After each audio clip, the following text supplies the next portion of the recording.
வணக்கம் வணக்கம் இனிய கனடா வணக்கம். இது ஆர் மோகன்.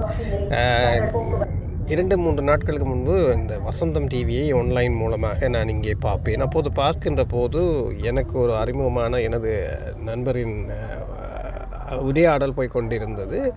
அவர் ஒரு நல்ல கவிஞர், நல்ல எழுத்தாளர். அவர் எனது தளத்தில் கூட வந்து எழுதியிருக்கிறார்.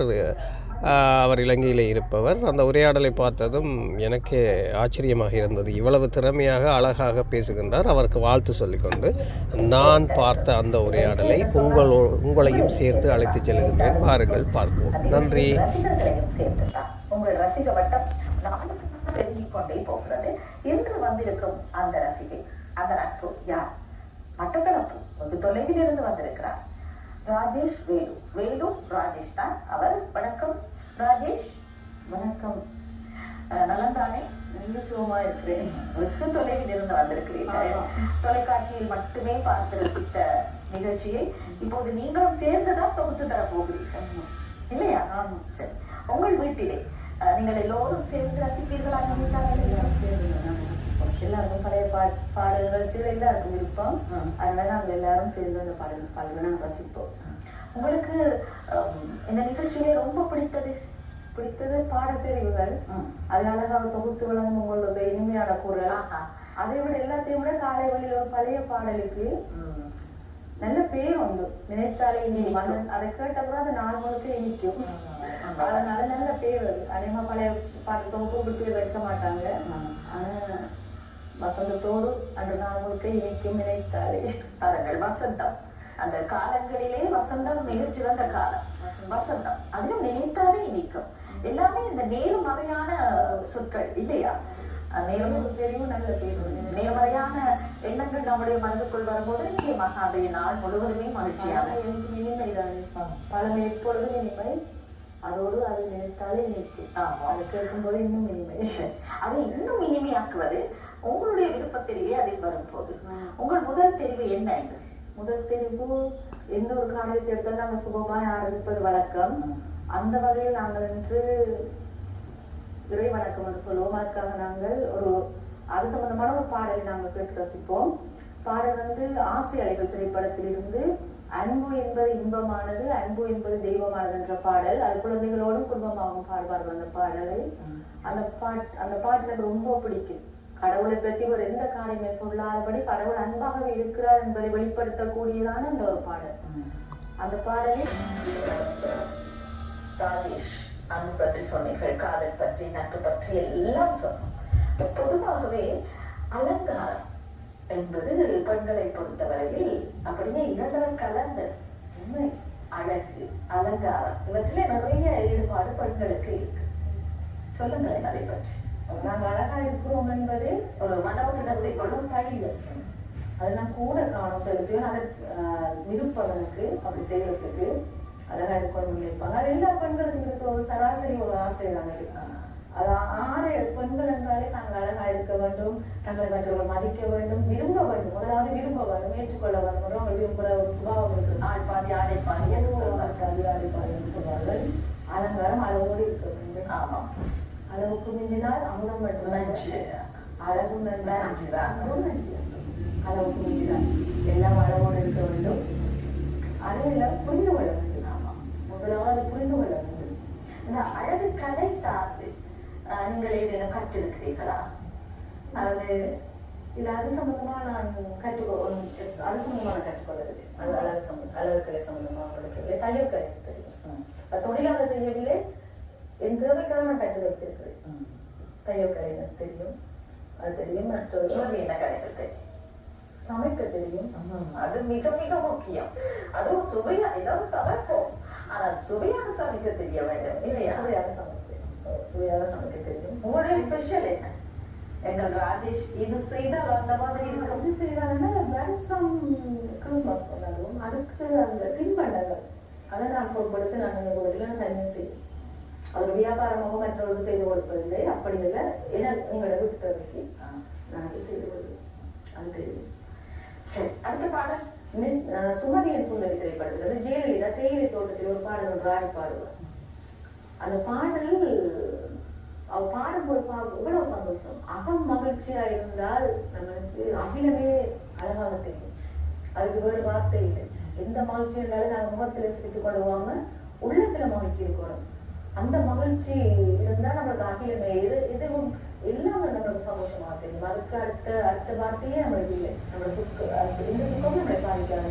அப்படியாக மகிழ்ச்சியாக சந்தோஷமாக தேயிலை தோட்டத்திலே அந்த ஜெயலலிதா ஆடிப்பாடுப்பாரு. ஜெயலலிதா இந்த மகிழ்ச்சி இருந்தாலும் நாங்கள் முகத்துல சிரித்துக் கொள்ளுவாம உள்ளத்துல மகிழ்ச்சி இருக்கணும். அந்த மகிழ்ச்சி இருந்தா நம்மளுக்கு அகிலமே எதுவும் எல்லாமே நம்மளுக்கு சந்தோஷமா தெரியும். அதுக்கு அடுத்த வார்த்தையே நம்மளுக்கு இல்லை. நம்மளுக்கு எந்த துக்கமும் நம்மளை பாதிக்காது.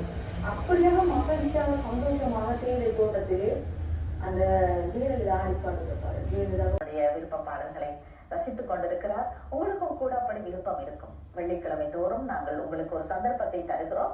நீங்கள் வந்து கலந்து கொள்ள வேண்டும் என்று விரும்பினால் எங்களுடைய வாட்ஸ்அப் இலக்கத்தோடு தொடர்பு கொள்ளுங்கள். சரி ராஜேஷ், சொல்லுங்கள், உங்களுடைய குடும்பம் பற்றி சொல்லுங்கள்.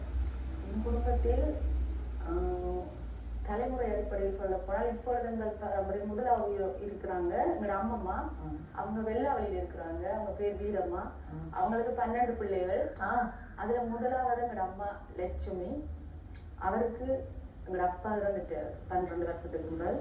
அப்ப அம்மா லட்சுமி, அவருக்கு நாங்க மூன்று பொம்பளை பிள்ளைகள். அதுல நாங்க மூத்த நாங்க சுனாமியில இறந்துட்டோம். இப்ப இருக்கிறாங்க மலரக்கா இருக்கிறாங்க. அப்ப அதான் எங்களோட குடும்பம். அதுல அக்கட பிள்ளைகள் இருக்கிறாங்க. 5 ஆம்பளை பிள்ளைகள் இருக்கிறாங்க. அவங்க கிருபா, சாமு, கிறிஸ்டி, ஜோய், மற்ற ஜெகேஷ் 5 பிள்ளைகள் இருக்கிறாங்க. அவங்க தான் எங்களோட குடும்பம்.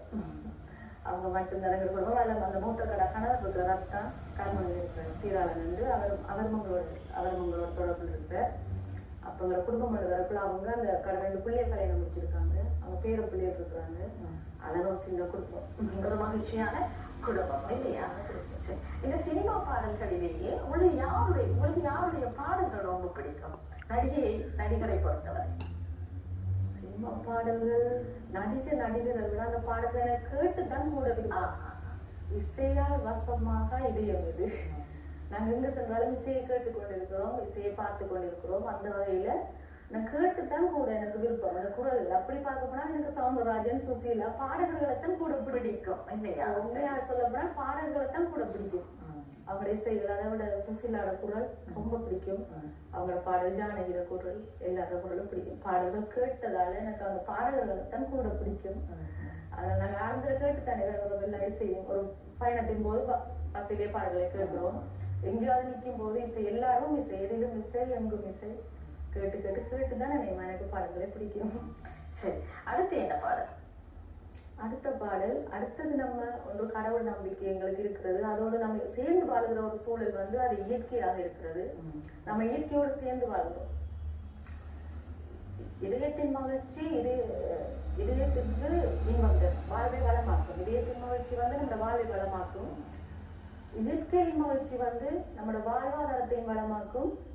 இதயத்தின் பசுமை, இயற்கையின் பசுமை வாழ்வையும் வளமாக்கும், வாழ்வாதாரத்தையும் வளமாக்கும். ஆனா நாங்கள் என்ன செய்வோம்? இந்த நாளையிலும் புதுமைகளை தேடி தேடி நாங்கள் இழந்து போனது பழமையை மட்டுமல்ல, பசுமையை தான் நாங்கள் இழந்துட்டு போய்விட்டோம். ஆனால் அந்த பிரதேசம் நிறைய கலைகளின் பிறப்பு. உங்களோட ஊரை பற்றி நீங்கள் சொல்ல விரும்புகிறீர்களே? அதான் நீங்கள் ஆரம்பித்து விட்டீர்கள். மீன் பாடம் தேனாடு சொல்லி மீன்கள் பாடுவதாக அதுக்கு அந்த கல்லடி பாலத்தை குறிப்பிட்டு சொல்லலாமா?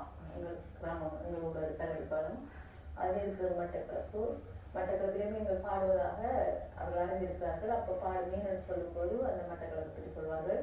அதிலே அறிஞர்கள், நிறைய அறிஞர்கள், கலைஞர்கள் எல்லாம் உருவாக்கப்பட்டவுடன் கூட்டுக்கலை விதமாக அங்கு நடைமுறை இருக்கிறது. கூட்டுக்கலை இருக்கிறது. எல்லா கலைகளையும் அவர்கள் வளர்த்து கொண்டிருக்கிறார்கள். விபுலானந்த முத்தமிழ் விபுலானந்தர் வாழ்ந்த இடம். அவருடைய சமாதி கல்லடியில் ராமகிருஷ்ண விஷயம் மணிமண்டலத்தில் இருக்கிறது. மட்டக்களப்பில் தான் இருக்கிறது. அவர் பிறந்தது காரதீவாக கிழக்கு மாகாணத்திலே காரதீவு அம்பாறை மாவட்டம். வளர்ந்தது மட்டக்களப்பிலே. அவருடைய பாடசாலை சுவானந்தா பாடசாலையில் ஆரம்பித்திருக்கிறார்கள். மட்டக்களப்பு பெருமை, மட்டக்களப்பின் மேன்மையை மகிமைப்படுத்தும்படியாக காலங்காலமாக ஒரு பாடல் ஒன்று இருக்கிறது மட்டக்களப்பில். மீன்மகள் பாடுகிறாள் பாவி மகள் ஆடுகிறார். அந்த பாடல் ஆரம்பிக்கும் போதே விளங்கிவிடும் மட்டக்களப்பு சம்பந்தமா பாடல். அதுக்கு பிறகு புதிய கலைஞர்கள் வளர்ந்து வரும் கலைஞர்கள் நிறைய பாடல்கள் பாடியிருக்கிறார்கள். என்றாலும் அது ஒரு அது போல பாடல்கள் அதுக்கு காசி ஆனந்தன் எழுதி அந்த பாடல் பாடத்தோட்ட பாடல் சொல்லாமல் சொல்லுகிறார் எங்களுடைய ராஜேஷ். சொர்க்கமே என்றாலும் நம்மோடு போல வருமா என்று. சரி, மிக்க நன்றி, மிக்க மகிழ்ச்சி உங்களை போன்ற ரசிகர்களை நாம் நேரடியாக சந்திப்பது. இந்த நிகழ்ச்சியை சிறப்பித்தீர்கள். எல்லோரும் சார்பிலும் உங்களுக்கு எங்களுடைய நன்றியை கூறி விடைபெறுகிறோம். நன்றி, வணக்கம்.